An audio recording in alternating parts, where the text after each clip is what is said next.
Hello everyone, in this lesson we will be discussing strategies to prevent drones from colliding with transmission lines. Agricultural drones come with radar as a standard feature.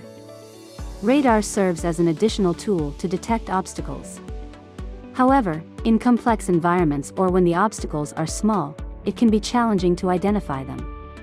In such cases, it is advisable to utilize the remote controller along with the RTK high-precision positioning module to plan the flight route. This planning mode allows for better observation of the operating environment and enhances flight safety. Before commencing any operation, it is advisable to consult with farmers regarding the state of the wires in their fields. In cases where there are thin reticulated cables or diagonal wires, it is essential to physically inspect the wire's location. Agricultural drones typically fly at a height of 2.5 to 3.5 meters. It is important to make sure there are no obstacles within 3 meters above the drone. If the lowest point of a regular power line is more than 6 meters higher than the tallest part of the crops, which is greater than 2 operating heights, it is advisable for the drone to fly underneath it. If the height of the wire is below 6 meters, it is advisable to cross over it. When you come across high voltage lines, it is crucial to be mindful of the safety distance they require. This will help you avoid getting too close to the wires, which can result in magnetic field interference that may cause you to lose control of the drone or even damage the drone due to line discharges. If there are power lines running through the middle of the land plot, it is advisable to divide the parcels into separate lots.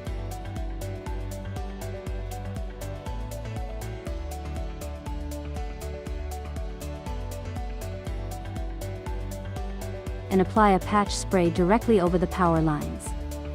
When you come across a diagonal line, you should consider it as an obstacle. It can be challenging to spot the diagonal wire when the agricultural drone is flying directly in front of it, but it is much easier to detect it from the side. Therefore, it is advisable to avoid aligning the diagonal wire with the roots of the drone.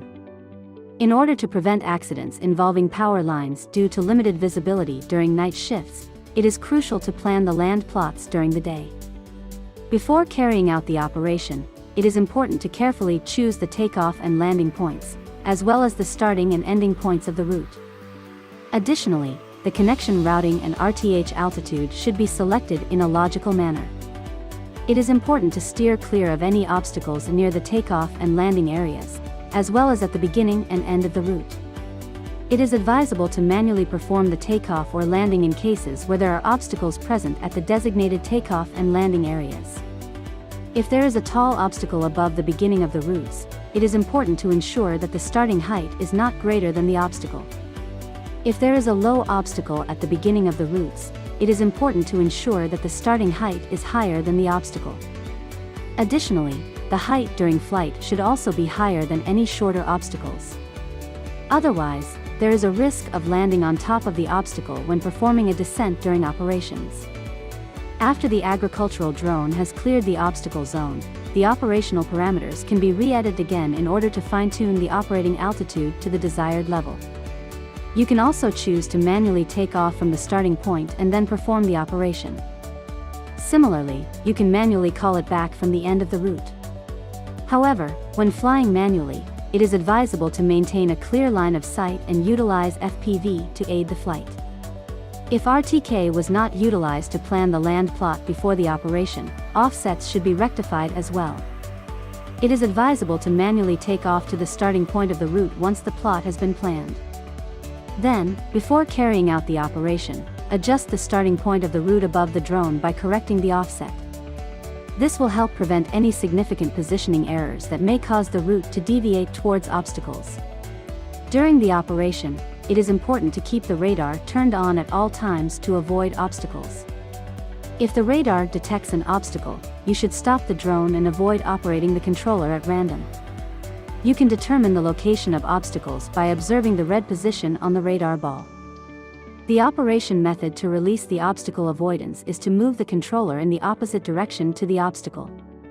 For instance, if there is an obstacle ahead of the drone, pull the controller stick on the right side backward to release the obstacle avoidance, for Mode 2.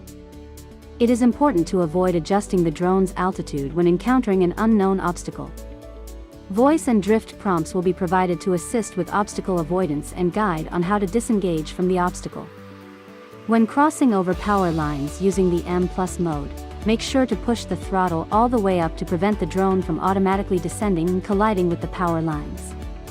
During the operation process, it is possible to anticipate the route and obstacle location by using the FPV screen.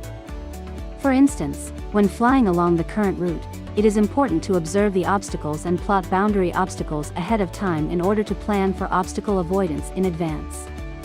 It's important to monitor the power level of the drone as well. It is advisable to set the low battery alarm at 30% and the critical low battery alarm at 10%. When the low battery alarm goes off, it is recommended to return promptly to prevent any permanent damage to the battery, especially if the battery level drops below 5%. If you need to share the plot with others after the operating, make sure to mention the obstacles in the plot when sharing it. To effectively utilize the plot map shared by others, it is essential to verify the presence of any potential challenges on the ground and carefully plan based on the current circumstances.